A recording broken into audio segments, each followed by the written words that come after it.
मेरी भव बाधा हरो, राधा नागर सोय। जातन की छाई परे, श्याम हरित दुति होय। श्री राधे राधे, जय श्री कृष्णा। आज की कथा में आप सभी भक्तों का हार्दिक स्वागत है।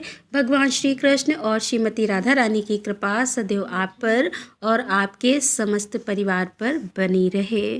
दोस्तों, आज आप सुनेंगे फागुन मास महात्म्य का 10वां अध्याय। श्री हरि विष्णु का ध्यान करके आज की पावन कथा का प्रारंभ करते हैं। भीष्म जी ने पूछा कि हे ब्राह्मण, जो अभ्यास न होने के कारण अथवा रोगवश उपवास करने में असमर्थ है किंतु उसका फल चाहते हैं, उसके लिए कौन सा व्रत उत्तम है? कृपा करके आप उन सभी व्रतों का वर्णन कीजिए। तब पुलस जी ने कहा कि हे राजन, जो लोग उपवास करने में असमर्थ हैं उनके लिए उपवास करके रात में भोजन करने का विधान हो। मैं ऐसे महान व्रत का परिचय देता हूँ, तुम ध्यानपूर्वक सुनो। उस व्रत का नाम है आदित्य शयन और इस व्रत में विधिपूर्वक भगवान शंकर की पूजा की जाती है। पुराणों ज्ञाता महर्षियों जिन नक्षत्रों के योग में इस व्रत का उपदेश करते हैं उन्हें बताता हूँ, तुम ध्यानपूर्वक सुनो। जब सप्तमी तिथि को हस्त नक्षत्र के साथ रविवार हो अथवा सूर्य की संक्रांति हो, वह तिथि संपूर्ण कामनाओं को पूर्ण करने वाली होती है। उस दिन सूर्य के नामों से भगवती पार्वती और महादेव जी की पूजा करनी चाहिए। सूर्यदेव की प्रतिमा तथा शिवलिंग का भी भक्ति पूर्वक पूजन करना उचित है। हस्त नक्षत्र में सूर्याय नमः का उच्चारण करके सूर्यदेव के चरणों की, चित्रा नक्षत्र में अर्कः नमः कहकर उनके गुल्फ की अर्थात घुटिया की, स्वाति नक्षत्र में पुरुषोत्तमाय नमः से पिंडलियों की, विशाखाय नक्षत्र में धात्री नमः से घुटनों की तथा अनुराधा नक्षत्र में सहस्वा बनवे नमः से दोनों जांघों की पूजा करनी चाहिए। ज्येष्ठा नक्षत्र में अनगाय नमः से गुहा प्रदेश की, मूल नक्षत्र में इंद्राय नमः और भीमाय नमः से कटी भाग की पूर्वाषाढ़ा और उत्तराषाढ़ा में त्वा नमः और सप्त तुरंग माय नमः से नाभि की। श्रवण नक्षत्र में तिव्य नमः, उदर की धनिष्ठा में विकल आय नमः से दोनों बगलों की और सतपखा नक्षत्र में धवा विनाशाय नमः से सूर्य के वक्ष स्थल की पूजा करनी चाहिए। पूर्वा और उत्तरा भाद्रपद नक्षत्र में चमकराय नमः से दोनों भुजाओं का, रेवती में साम नाम दिशाय नमः से दोनों हाथों का, अश्वनी में सप्ताशव धुरंधराय नमः से नखों का और भरणी में दिवाकराय नमः से भगवान सूर्य के कंठ का पूजन करें। प्रतिका में ग्रीवा की, रोहिणी में ऊँटों की, मृगशिरा में जीवा की तथा आद्राय में हरे नमः से सूर्योदय के दांतों की करनी चाहिए। पुनः वशु में सवित नम से शंकर जी की नाचिका का, पुष्प नक्षत्र में अभोर ललाट का, वेद नम से शरीर धारण नमः से बालों का और अश्वलेषा में विबुद्ध प्रियाय नमः से मस्तक का, मघा में दोनों कानों का, पूर्वा फाल्गुनी नक्षत्र में गो ब्राह्मण नंदना नमः से शंभु के संपूर्ण अंगों का तथा उत्तरा फाल्गुनी नक्षत्र में विश्वेश्वराय नमः से उनकी दोनों भुजाओं का पूजन करें। पास, अंकुश, कमल, त्रिशूल, कपाल, सर्प, चंद्रमा तथा धनुष धारण करने वाले श्री महादेव जी को नमस्कार है। गयासुर, कामदेव, त्रिपुर और अंधकासुर आदि के विनाश का मूल कारण भगवान श्री शिव को प्रणाम है इत्यादि वाक्यों का उच्चारण करके प्रत्येक अंग की पूजा करने के पश्चात विश्वेश्वराय नमः से भगवान के मस्तक का पूजन करना चाहिए। तदंतर अन्न भोजन करना उचित है। भोजन में तेल और खारे नमक का संपर्क नहीं रहना चाहिए। माँ और उच्छिष्ट अन्न का तो कदापि सेवन ना करें। राजन, इस प्रकार रात में शुद्ध भोजन करके पुनः वर्षु नक्षत्र में दान करना चाहिए। किसी बर्तन में एक सेर अगहनी का चावल, गूलर की लकड़ी का पात तथा घृत रखकर स्वर्ण के साथ उसे ब्राह्मण को दान करें। 7वें दिन के पारण में और दिनों की अपेक्षा एक जोड़ा वस्त्र अधिक दान करना चाहिए। 14वें दिन के पारण में गुड़, खीर और घृत आदि के द्वारा ब्राह्मण को भक्तिपूर्वक भोजन कराएं। तदंतर कणिका सहित सोने का अष्टदल कमल बनवाएं जो 8 अंगुल का हो तो तथा जिसमें राग मणि अर्थात नीलम की पत्तियां अंकित की गई हों। फिर सुंदर सैया तैयार करावे जिस पर सुंदर बिछौना बिछाकर तकिया रखा गया हो, सैया के ऊपर पंखा रखा गया हो और उसके आसपास खड़ाऊं, जूता, छत्र, आसन और तर्पण भी रखे गए हों। फल, वस्त्र, चंदन तथा आभूषण से वह सैया सुशोभित होनी चाहिए और इसके बाद सोने के कमल को उस सैया पर रख दें। इसके बाद मंत्र उच्चारण पूर्वक दूध देने वाली अत्यंत सीधी कपिला गौ का दान करें। अब वह गौ कैसी होनी चाहिए? तो गौ होनी चाहिए उत्तम गुणों से संपन्न, वस्त्र आभूषणों से सुशोभित और बछड़े सहित होनी चाहिए। उसके खुर चांदी से और सींग सोने से मढ़ी होनी चाहिए तथा उसके साथ कांसे की दोहन भी होनी चाहिए। अब दान का समय क्या होना चाहिए? तो पुलस्त्य कहते हैं कि दान दिन के पूर्व भाग में ही होना चाहिए, मतलब दिन के प्रारंभ में ही दान करना उचित है और समय का उल्लंघन कदापि नहीं करना चाहिए। सैया दान करने के पश्चात इस प्रकार से प्रार्थना करें कि हे सूर्यदेव, जिस प्रकार आपकी सैया कांति धृति श्री पुष्टि से कभी सूनी नहीं होती, वैसे ही मेरी भी वृद्धि हो। वेदों के विद्वान आपके सिवा और किसी को निष्पाप नहीं जानते, इसीलिए आप संपूर्ण दुखों से भरे हुए संसार सागर से मेरा उद्धार कीजिए। इसके पश्चात आप संपूर्ण दुखों से भरे हुए इस संसार सागर से मेरा उद्धार कीजिए। इसके पश्चात भगवान की प्रदक्षिणा करके उन्हें प्रणाम करने के अनंतर विसर्जन करें। सैया और श्री इत्यादि अर्थात धन इत्यादि ब्राह्मण के घर पहुंचा दें। भगवान शंकर के इस व्रत की चर्चा दुराचारी और दंभी पुरुष के सामने कभी नहीं करनी चाहिए। जो मनुष्य गौ, ब्राह्मण, देवता, अतिथि और धार्मिक पुरुषों की विशेष रूप से निंदा करता है, उसके सामने भी इसको प्रकट न करें। भगवान के भक्त और जितेंद्रीय पुरुष के समक्ष यह आनंददायी एवं कल्याण में गुण रहस्य प्रकाशित करने योग्य है। वेद वेता पुरुषों का कहना है कि यह व्रत महापात के मनुष्यों को भी पापों की नाश कर डालता है। जो मनुष्यों के भी पापों का नाश कर डालता है, जो पुरुष इस व्रत का अनुष्ठान करता है, उसका बंधु, पुत्र, धन और स्त्री से कभी वियोग नहीं होता तथा वह देवताओं का आनंद बढ़ाने वाला माना जाता है। इसी प्रकार जो नारी भक्तिपूर्वक इस व्रत का पालन करती है, उसे कभी रोग, दुख और मोह का शिकार नहीं होना पड़ता। प्राचीन काल में महर्षि वशिष्ठ, अर्जुन, कुबेर तथा इंद्र ने इस व्रत का आचरण किया था। इस व्रत के कीर्तन मात्र से सारे पाप नष्ट हो जाते हैं, इसमें तनिक भी संदेह नहीं है। जो पुरुष इस आदित्य शयन नाम के व्रत का महात्म्य एवं विधि का पाठ एवं श्रवण करता है, वह इंद्र का भी प्रीतम होता है तथा जो इस व्रत का अनुष्ठान करता है, वह नरक में भी पड़े हुए समस्त पितरों को स्वर्ग लोक में पहुंचा देता है। तब भीष्म जी ने कहा कि मुने, अब आप चंद्रमा के व्रत का वर्णन कीजिए। पुलस्त्य जी बोले कि हे राजन, तुमने बड़ी उत्तम बात पूछी है। अब मैं तुम्हें वह गोपनीय व्रत बतलाता हूँ जो अच्छे स्वर्ग की प्राप्ति कराने वाला है तथा जिसे पुराण वेता विद्वान ही जानते हैं। इस लोक में रोहिणी चंद्र शयन नाम का एक बड़ा ही उत्तम व्रत है। इसमें चंद्रमा के नाम द्वारा भगवान नारायण की प्रतिमा का पूजन करना चाहिए। जब कभी सोमवार के दिन पूर्णिमा तिथि हो अथवा पूर्णिमा को रोहिणी नक्षत्र में, उस दिन मनुष्य सवेरे पंचगव्य और सरसों के दानों से युक्त जल से स्नान करें, अर्थात जल के पात्र में पंचगव्य और सरसों के दाने मिलाकर उसी जल से स्नान करना चाहिए तथा विद्वान पुरुष आप्या या शब इत्यादि मंत्र को 800 बार जपे। यदि शूद्र भी इस व्रत को करे तो अत्यंत भक्तिपूर्वक सोमाय नमः, वरदाय नमः, विष्णवे नमः इन मंत्रों का जप करे और पाखंडियों से, बेधर्मी से बातचीत ना करे। मंत्र जप करने के पश्चात घर आकर फल फूल आदि के द्वारा भगवान श्री मधुसूदन की पूजा करे, साथ ही चंद्रमा के नामों का उच्चारण करता रहे। सोमाय शांताय नमः कहकर भगवान के चरणों का अनंत धाम से नमः का उच्चारण करके उनके घुटनों का और पिंडलियों का, जलोदराय नमः से दोनों जांघों का, काम सुप्रदाय नमः से चंद्र स्वरूप भगवान के कट भाग का, अमृतोदराय नमः से उदर का और शशंकाय नमः से नाभि का, चंद्राय नमः से मुखमंडल का और द्विज नाम दीपाय नमः से दांतों का और चंद्रमसेम नमः से मुंह का और कोमोद वन प्रियाय नमः से ऊँटों का, वन औषधि नाम धीराय नाथाय नमः से नासिका का, आनंद बजाय नमः से दोनों बहुओं का व व्यास सकराय नमः से भगवान श्री कृष्ण के कमल सदृश नेत्र का, समस्त शूर वंदिता दैत्य निदमाय नमः से दोनों कानों का, उदित प्रियाय नमः से चंद्रमा के ललाट का और सुषमना पिताय नमः से केशव का और शशंकाय नमः से मस्तक का और विश्वेश्वराय नमः से भगवान मुरारी के किरीट का पूजन करें। फिर रोहिणी नाम से ध्येय लक्ष्मी सौभाग्य सौख्या मृत सागरा पदम श्री नमः अर्थात रोहिणी नाम धारण करने वाली लक्ष्मी के सौभाग्य और सुख रूप अमृत के समुद्र तथा कमल किसी कांटी वाले भगवान को नमस्कार है। इस मंत्र का उच्चारण करके भगवान के सामने मस्तक झुकाएं। तत्पश्चात सुगंधित पुष्प, नवेद और धूप आदि के द्वारा इंदु पत्नी रोहिणी देवी का भी पूजन करें। इसके बाद रात्रि के समय भूमि पर शयन करें और सवेरे उठकर स्नान के पश्चात पाप विनाशाय नमः उच्चारण करके ब्राह्मण को घृत और स्वर्ण सहित जल से भरा कलश दान करें। फिर दिन भर उपवास करने के पश्चात गोमूत्र पीकर मांस वर्जित एवं खारे नमक से रहित अन्न के 31 गिलास घी के साथ भोजन करें।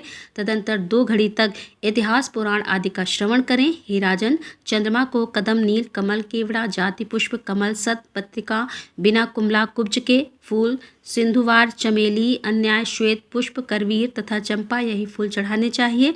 उपयुक्त फूलों की जातियों में से एक एक को श्रावण कोर और चंद्रमा की स्वर्णमय मूर्ति बनवाएं। उनमें चंद्रमा 6 अंगुल के और रोहिणी 4 अंगुल की होनी चाहिए। 8 मोतियों से युक्त श्वेत नेत्रों वाली उन प्रतिमाओं को अक्षत से भरे हुए कांसे के पात्र में रखकर दुग्धपूर्ण कलश के ऊपर स्थापित कर दें। फिर वस्त्र और दोनी के साथ दूध देने वाली गौ संच पात्र प्रस्तुत करें। उत्तम गुणों से युक्त ब्राह्मण दंपति को बुलाकर उन्हें आभूषणों से अलंकृत करें तथा मन में यह भावना रखें कि ब्राह्मण दंपति के रूप में ही यह रोहिणी सहित चंद्रमा ही विराजमान है। तत्पश्चात इनकी इस प्रकार से प्रार्थना करें। चंद्रदेव, आप ही सबको परम आनंद और मुक्ति प्रदान करने वाले हैं। आपकी कृपा से मुझे भोग और मोक्ष दोनों प्राप्त हो। इस प्रकार विनय करके शय्या, प्रतिमा तथा धेनु आदि सब कुछ ब्राह्मणों को दान कर दे। हे राजन, जो इस संसार से भयभीत होकर मोक्ष पाने की इच्छा रखता है उसके लिए यही एक व्रत सर्वोत्तम है। यह रूप और आरोग्य प्रदान करने वाला है। यही पितरों का सर्वदा प्रिय है। जो इसका अनुष्ठान करता है वह त्रिभुवन का अधिपति होकर 2100 कल्पों तक चंद्रलोक में निवास करता है। इसके बाद विद्युत होकर मुक्त हो जाता है। चंद्रमा नाम कीर्तन द्वारा भगवान श्री मधुसूदन की पूजा का यह प्रसंग जो पढ़ता अथवा सुनता है उससे भी भगवान उत्तम बुद्धि प्रदान करते हैं तथा वह भगवान श्री के धाम में जाकर देव समूह के द्वारा पूजित होता है। भीष्म जी ने कहा कि हे ब्राह्मण, अब आप मुझे तालाब, बगीचा, कुआं, बावली, पुष्करणी तथा देव मंदिर की प्रतिष्ठा आदि का विधान भी बतलाइए। तब पुलस्त्रों सुनो। तालाब आदि की प्रतिष्ठा का जो विधान है उसका इतिहास पुराणों में इस प्रकार से वर्णन के उत्तरायण आने पर शुभ अर्थात शुक्ल पक्ष में ब्राह्मण द्वारा कोई पवित्र दिन निश्चित करा लें। फिर उसी दिन उस ब्राह्मण को वर्ण करें और तालाब के समीप जहाँ कोई अपवित्र वस्तु ना हो 4 हाथ लंबी और उतनी ही चौड़ी चौकोर वेदी बनवाएं। वेदी सब ओर से समतल हो और चारों दिशाओं में उसका मुख हो। फिर 16 हाथ का मंडप तैयार कराएं जिसके चारों ओर एक एक दरवाजा हो और फिर वेदी के सब ओर कुंडों का भी निर्माण करवाएं। कुंडों की संख्या 9, 7 या फिर 5 होनी चाहिए। वे सभी 3-3 मेखलाओं में सुशोभित हों। उनमें यथास्थान योनि और मुख भी बने हों।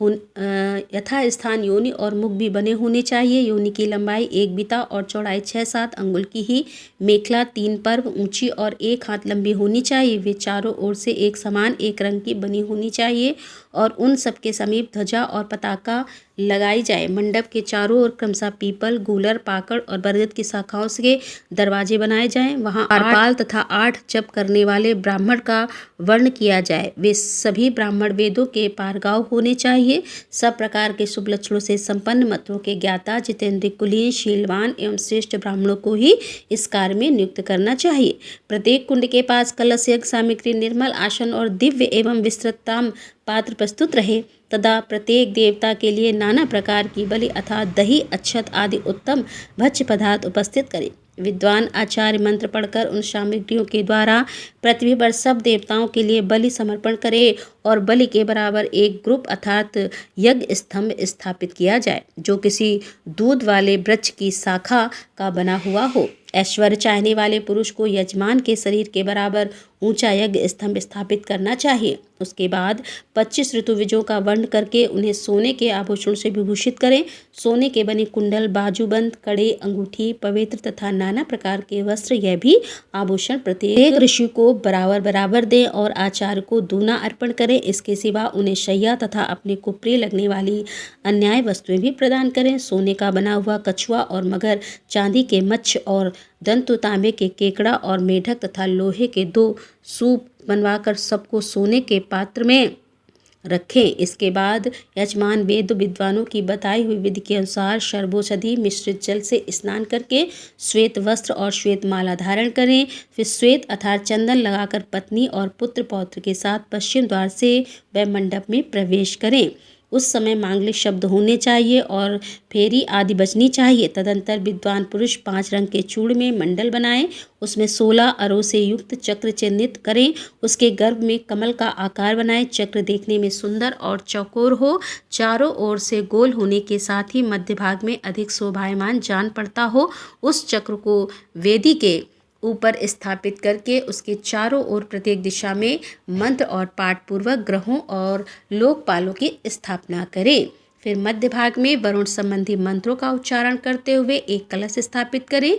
उसी के ऊपर ब्रह्मा, विष्णु, शिव, गणेश, लक्ष्मी जी तथा पार्वती जी की भी स्थापना करें और इसके पश्चात संपूर्ण लोगों की शांति के लिए भूत समुदाय को स्थापित करें। इस प्रकार पुष्प, चंदन और फलों के द्वारा सबकी स्थापना करके कलश के भीतर पंचरत्न छोड़कर उन्हें वस्त्र से आवेष्टित कर दें। फिर पुष्प और चंदन के द्वारा उन्हें अलंकृत करके द्वार रक्षा के लिए नियुक्त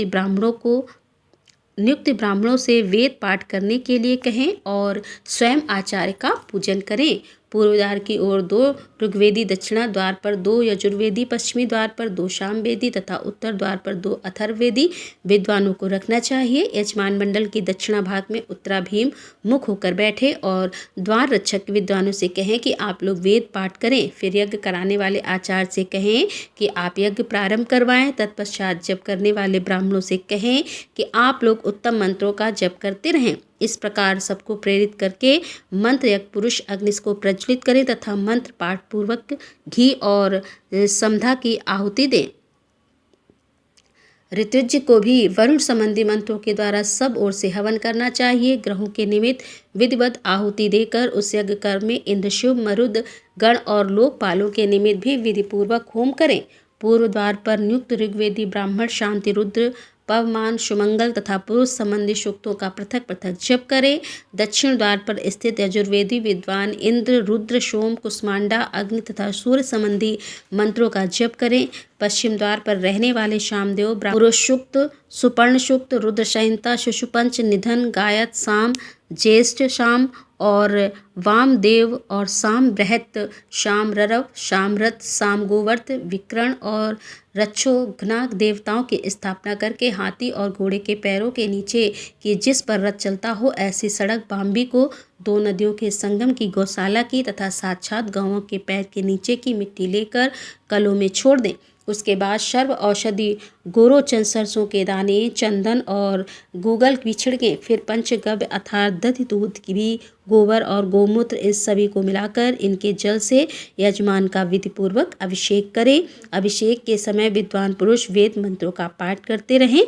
इस प्रकार शास्त्र विहित कर्म के द्वारा रात्रि व्यतीत करके निर्मल प्रभात का उदय होने पर हवन के अंत में ब्राह्मणों को 100, 50, 36 अथवा 25 गौ का दान करें और तदंतर शुद्ध एवं सुंदर लग्न आने पर वेद पाठ, संगीत तथा नाना प्रकार के बाज की मनोहर ध्वनि के साथ एक गौ को स्वर्ण अलंकृत करके तालाब के जल में उतारें और उसे सामगान करने वाले ब्राह्मण को दान कर दें।